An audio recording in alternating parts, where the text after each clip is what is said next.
आपको पता नहीं होता कि आप कहाँ जन्मोगे। पता है क्या? मित्र चुन लिया आपने, पत्नी चुन ली आपने, पति चुन लिया आपने शहर बदलकर दूसरा शहर चुन लिया।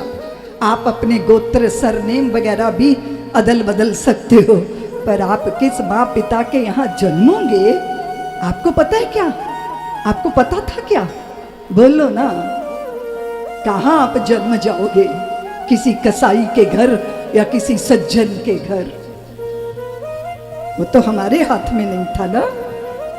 और कभी कभी ऐसा होता है कि हमारा जन्म जहां हो जाए वहां अनुकूलता ना हो, वहां विचित्र तरह की दरिद्रता आंतरिक और बाहर हो, लेकिन उस परिस्थिति में भी संभावना है। वो बात अलग है कि पुण्य कृत्य करना चाहिए। ये सज्जनों के, श्रीमंतों के, संतों के संग बैठने का अवसर में गरम गरम दलिया खा रहा है, भाप उठ रही है उस पर, खा रहा है, और भिखारी सामने खड़ा है और कहते हैं मुझे भूख लगी है, मुझे थोड़ा दो ना, भूख लगी है, दो ना मुझे। तो वो देखा भिखारी खड़ा है, दिया नहीं, खाया, स्वयं ही खाया। तो उसकी पुत्र वधू पास आ गई, बोली भिक्षुक से कि भिक्षुक तुम दूसरे घर चले जाओ, यहाँ क्यों अपना समय बर्बाद कर रहे हो? मेरे ससुर आपको क्या देंगे, है ना? वो तो बेचारे स्वयं ही बासी खा रहे हैं। मेरे ससुर बासी खा रहे हैं, आपको नहीं दे सकते। बासी भी कभी दिया जा सकता है। ससुर को इतना गुस्सा चढ़ा, बीपी उनका हाई हो गया। कैसी बदतमीज है, गरम गरम दलिया मैं खा रहा हूं और ये कह रही है मैं बासी खा रहा हूं। बोले तू ना बहुत झूठी है, मेरे घर में रहने योग्य नहीं है, जाओ यहाँ से अपने बाप के घर। तो बहू बोली कि पिताजी जब लेने गए थे तब तो बारात सजा के लेने गए थे, अब अकेले भेज दोगे? समाज को एकत्रित करो, जरा बता दो मेरा दोष क्या है, मेरे से गलती क्या हुई? बोले मैं गरम दलिया खा रहा था, तूने झूठ बोला कि मैं बासी खा रहा हूँ। तो वो बोली आप बुलाओ ना सबको, मेरे इस झूठ को सिद्ध करो, मैंने जो बोला मेरे वचन को। सबको इकट्ठा किया गया।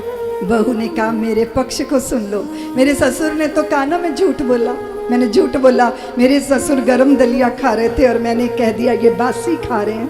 मैं इस घर से सालों बहू बनकर आई हूँ, इस घर में मेरे ससुर की इतनी सेवा हो रही है, इतनी सेवा हो रही है, सब इनकी आज्ञा का पालन करते हैं, पर कभी मैंने इनको किसी को न दान देते देखा, न किसी की भूख बुझाते देखा, न किसी के जख्म पे मरहम लगाते देखा, न किसी अनजाने भटके पथक को पथ बताते देखा, पर ये इतना सुख भोग रहे हैं। तो मैं सोचती हूँ कि इन्होंने जरूर पूर्व जन्म में कुछ मोती दान किए होंगे, तभी ये इतना सुख भोग रहे हैं। तो मैंने ये कहा था कि ये बासी खा रहे हैं, यानी ये पिछले जन्म का कमाया इस जन्म खा रहे हैं। मैंने कहा झूठ बोला।